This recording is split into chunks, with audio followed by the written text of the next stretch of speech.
Ο Απόστολος Ανδρέας.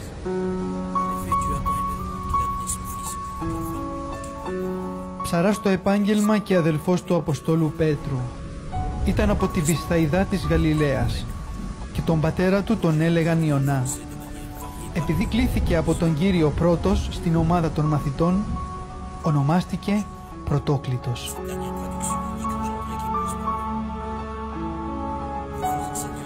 Ο Ανδρέας μαζί με τον Ιωάννη τον Ευαγγελιστή υπήρξαν στην αρχή μαθητές του Ιωάννου του Προδρόμου.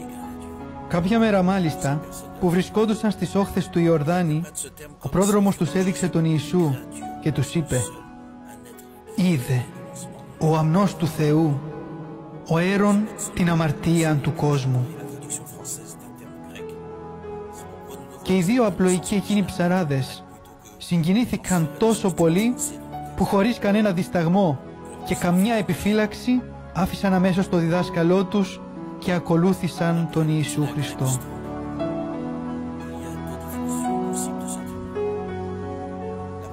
Η ιστορία της ζωής του Αποστόλου Ανδρέα μέχρι την Σταύρωση, την Ανάσταση και την Ανάληψη υπήρξε σχεδόν ίδια με εκείνη των άλλων μαθητών.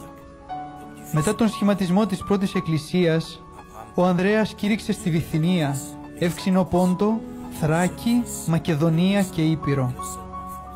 Μάλιστα, ο Απόστολος Ανδρέας είναι ο ιδρυτής της Εκκλησίας του Βυζαντίου, αφού εκεί εγκατέστησε πρώτο επίσκοπο τον Απόστολο Στάχη, που εορτάζει στις 31 Οκτωβρίου και αυτού διάδοχος είναι ο Οικουμενικός Πατριάρχης.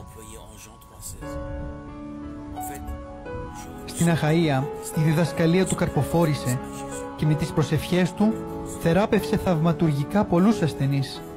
Έτσι η χριστιανική αλήθεια είχε μεγάλες κατακτήσεις στο λαό της Πάτρας. Ακόμα και η Μαξιμίλα, σύζυγος του Ανθίπατου Αχαΐας Αιγιάτου, αφού τη θεράπευσε ο Απόστολος από τη βαριά αρρώστια που είχε, πίστεψε στο Χριστό. Το γεγονός αυτό εκνεύρισε τον Ανθίπατο και με την παρότριση ειδωλολατρών ιερέων συνέλαβε τον Ανδρέα και τον σταύρωσε σε σχήμα Χ.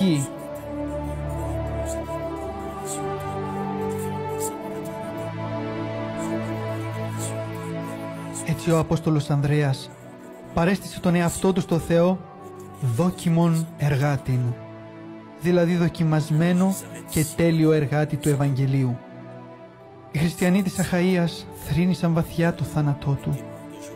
Ο πόνος τους έγινε ακόμα πιο μεγάλος όταν ο Ανθίπατος ηγιάτης αρνήθηκε να τους παραδώσει το Άγιο Λείψανό του για να το θάψουν.